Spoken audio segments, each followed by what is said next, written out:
Alright, before we begin factor by grouping with 4 terms, I want us just to recall a few things. So if I gave you this polynomial here and said to factor it, hopefully you would look at that and say, okay, the first thing I need to do is factor out the GCF. Well, they both have a 4 in common, so I could factor out the 4, and then what's left over? When I take a 4 out of both, I have x plus y. So that's all that I could do to that one. I factor out the 4, and then these are kind of the leftovers. Now let's look at number 2. We did some of these in an earlier section, and again we want to look for a GCF, but this time it looks a little bit different. We have 2 terms here. Here's our first term and our second term. Now what do both terms have in common? They both have this x plus 4 in parentheses. So in this case, that is our GCF. Although it looks a little different, we still have a GCF here. So I'm going to factor out the GCF. When I factor out the x plus 4, what do I have left? Well, my leftovers are 2x here, and then my leftovers here are a negative 3. Now let's go back and make sure we got that right. We take this whole x plus 4 term, and we are going to almost distribute it to everything in the other parentheses. So x plus 4 times 2x, that gives me 2x times x plus 4. So that gives me the first term. And then when I distribute that x plus 4 to the negative 3, that does give me the negative 3 times x plus 4. So I just wanted to multiply it out in my head just to make sure we got it correct. So yes, here is our factored version. Let's look at a few more of these. We are doing the same things for 3 and 4. So first we need to look at, these are our 2 terms. Now what do they have in common? I see an x minus 8 and an x minus 8. So that's going to be my GCF here. Now we look at the leftovers. What is left over? I have an x term left over here. And then it doesn't look like I'm left with anything here, but we do know that if there's no number, there's an understood 1, because we've got to have something else to show for it. So in these parentheses, I have x plus 1. Again, when there's no number there, we know it's an understood 1, so we have plus 1. Now again, we can go and distribute it in our minds just to make sure we got it right. X minus 8 times x gives me x times x minus 8, and x minus 8 times 1 gives me x minus 8. So we have to have that 1 there, or else we are going to be missing this entire term. That is very important. And lastly, one more of this type of problem. Again, we just look at what do they have in common. So here are my 2 terms. What do they have in common? They both have a y minus 2. That is my GCF here. So I'm going to factor out the y minus 2. And then I just see, what do I have left over? In this term, I have a 3y squared left over. And then in this term, I've just got a positive 5 left over. So I have 3y squared plus 5 in my other parentheses.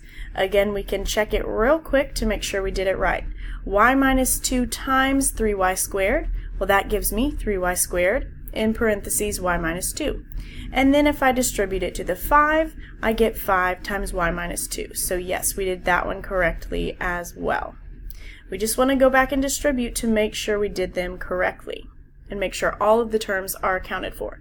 So the reason we are doing this is because today when we factor by grouping, we are going to use this method here. We're going to use that, but first we just have to do 1 or 2 steps. So just make sure you keep all of that in mind. Alright, let's talk about how to factor by grouping. We have our series of steps over here. The first thing we need to do is put the polynomial in standard form. That is the first thing we should always do whenever we're factoring, but usually they are given to us in standard form, like this one is here. We have the x cubed, x squared, the x, and the constant. So check number 1 is done.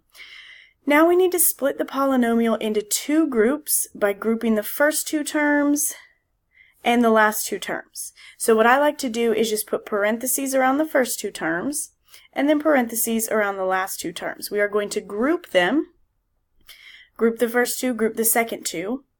Now that we've grouped them, we can go to step 3.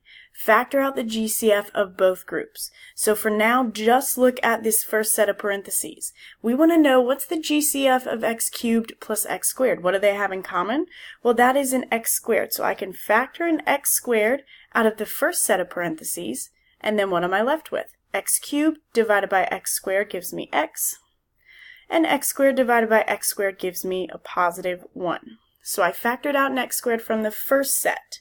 Now I need to see what the GCF is of the second set. So now I have that plus sign there. Now what can I factor out of 2x plus 2? Well, hopefully you can see that a 2 can come out of both of those. When I divide 2x by 2, I just get x, and when I divide 2 by 2, I just get 1. Now we can notice, just like we did up here at the beginning of the notes, what do these two terms have in common? And hopefully you see that they both have this x plus 1 term. They both have that parentheses, that set of parentheses. So that is our GCF. So now that we've factored the GCF out of both terms, we go to step 4. Write down the common factor in parentheses. So what is the common factor here? It is x plus 1. Our common factor between the two is x plus 1, and then step 5, write down the leftovers in parentheses. So what are left over? X squared and that positive x, so we write those in parentheses. Step 6, we check for differences of perfect squares in our factors. So the two things that have to be true for that is that we have to have a difference and we have to have two perfect squares. Well, what's automatically wrong with these is that there's no difference, so that means we are done. If there's no difference of perfect squares, then we have factored it completely. So let's just look at a few examples of these. Step 1 is that we put the polynomial in standard form. Well, that is already done for us, so we can move on. Step 2, split the polynomial into two groups. So we're going to group the first two terms, and when we group these second two terms, we must include that negative sign. So I have to include the negative with the 9x because whenever there's a negative, we've got to factor it out. We don't want to have a negative leading coefficient. So now step 3, we just factor the GCF out of both groups. So the first group, what do they have in common? Well, they both have an x squared. So I can factor out that x squared, and then I see what's left over. X cubed divided by x squared just gives me x, and negative 2x squared divided by x squared gives me a negative 2. So I've done the first one, now I need to see what does the second group have in common. Again, we've got to factor out that negative sign. So what do these have in common? We can factor out a negative 9, and then what we have left is just x minus 2. So if you ever get down to this point and you see that these two parentheses don't match, then that means you did something wrong. Either you didn't factor out the whole GCF, or you just did some math wrong. So if these don't match, then you need to go back and check your work. So anyway, step 3, we just did that, factored out the GCF. Now we go and take the common factors from this. So we just take what's in parentheses, that x minus 2, and we factor that out. And then we take the leftovers and put them together. So what's left over? We've got this x squared left over, and we have that minus 9 left over. Then step 6, the last thing we do is check for differences of perfect squares. Now in this first one we have a difference but not perfect squares, but what about this second one? We have a difference, and these are both perfect squared because x squared, to get that I have x times x. To get 9 I have 3 times 3. That's what perfect squares are. I can multiply something by itself to get it. So I can factor this further. We must factor it further if we can. So just bring down that x minus 2, that'll stay, and then we need to factor that. Well, remember that when we have a difference of squares, we see what do I multiply to get x? That's x times x. What do I multiply to get 9? That's 3 times 3. So that means we'll have an x plus 3 and an x minus 3. That's how we factor the difference of squares. Now it doesn't matter what order you put these terms in. You could have the x minus 3 here as long as they are all accounted for. Alright, example 2. We do the same thing. We start by grouping our terms, first two terms and the second two terms, and then we factor out the GCFs. So what do the first two terms have in common? That is a y squared. So I can take out a y squared. Y cubed divided by y squared leaves me with y. And negative 9y squared divided by y squared leaves me with a negative 9. Now you may be a little confused because we already have a y minus 9 here. So what's their GCF? Well, technically the only thing we can take out of both of them is a 1. So go ahead and write plus 1 and then in parentheses y minus 9. It's important for us to have that +1 so that when we group the leftovers together, this one is still accounted for. So now we just go through and see what do they have in common. They both have that y minus 9. So now we put that in parentheses first. That's our GCF. And now we group the rest of it together. So the leftovers, we have a y squared, and we have a positive 1. Last thing we do is look to see if there are differences of perfect squares. Well, this first one has a difference, but that y, that's not a perfect square. It would have to be y squared, so that's not one. And this second one is not a difference, so neither of those can be factored further, and we are done with that one. We've got 2 more of these, and then you'll have a little bit of practice on the back of the sheet. So let's go to number 3. Hopefully, when you look at this one, you notice something about every single term, that there's actually a GCF that we can take out of all of these terms. So even before we start grouping them, let's take that GCF out. I can take a 2 out of every single term. So now what's going to be left? We'll have a 4m cubed minus 8m squared, negative m, and positive 2. So this 2 is just going to hang out until the very end, so I'm going to go ahead and just bring it down here. We don't need to do anything to it until the end. And now we can proceed as usual. So now we look at what do these two have in common. Our first 2 terms, well, they both have a 4m squared. So I can factor out a 4m squared of both of these. Then I'm just left with m minus 2. Now I have a negative m plus 2. We need to make this leading coefficient here, the leading coefficient of this term, we need to make that positive. So that means I've got to take out a negative 1, and then I'm left with m minus 2. Now I check to see what do these factors have in common. They both have an m minus 2, so I take that and I write it first. Then I group my leftovers together. So what's left over? I've got that 4m squared, and I've got that negative 1. Last thing we do before we're done is we check for differences of perfect squares.